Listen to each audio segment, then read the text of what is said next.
So let's say you and your friend are talking on the phone and you're making plans for the weekend. Your friend says, "Meet at your house on Saturday?" And you're like, "Yeah, sounds good. How about 3 o'clock?" And then your friend just hangs up. You'd be like, "Hello, what?" And it would leave you feeling kind of confused and stressed out. We want to avoid that feeling when we have conversations, just like we want to avoid that feeling when we read something. And so, what we're going to be focusing on today is our conclusion, wrapping up some main points so that our reader, remembers what they read and has a lasting impression after they finish reading. So, in today's objective, you'll be able to summarize some main points in the conclusion paragraph. And yes, you can go and do a happy dance because you are literally almost finished. This is your second to last lesson. And obviously, the conclusion means we are wrapping it up.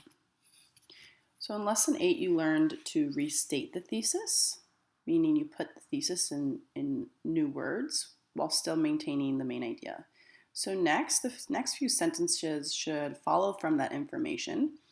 In this conclusion, you want to briefly restate what ideas that you discussed in the essay, similar to how you previewed these ideas in the introduction. And you never want to bring up any new information. So for your steps today, you're going to reread everything you have written so far in your outline. It's really important that you remember exactly what you wrote so you know how to restate those main points. Next, you're going to locate your body paragraph claims. The reason why is because these are probably the 2 or 3 main points of your essay. That's what a claim does. Third, you're going to rewrite those claims in a similar way with different words, just like we did when we restated the thesis. So if you want a reminder of how to do this, you can go back to the lesson prior. And then voila, you're just going to add it to your timeline. So if I had this informative essay outline, mine's kind of empty because I haven't typed out everything, but I'm going to reread everything. Blah, blah, blah, blah, blah, blah, right? Then I'm going to go back and I'm going to reread my claims.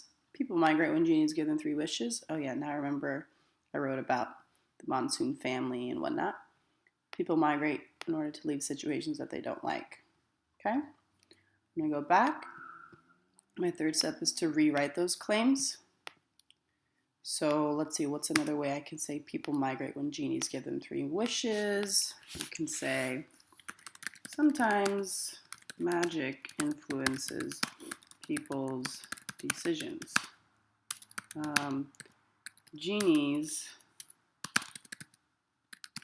have been around since, or genies have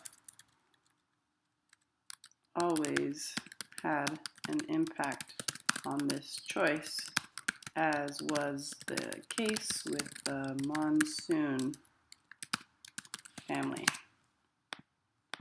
Okay, I'm just kind of restating that. And then my next claim, people migrate in order to leave situations that they don't like. I'd say, let's see, when someone finds themselves in an unenjoyable experience, this can be a push factor for migration.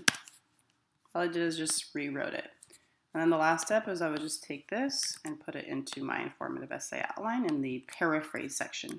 Remember, paraphrase is like restating. Okay? And then maybe I'd add like an in-between sentence. In addition, a transitional phrase. So that these 2 sentences are connected.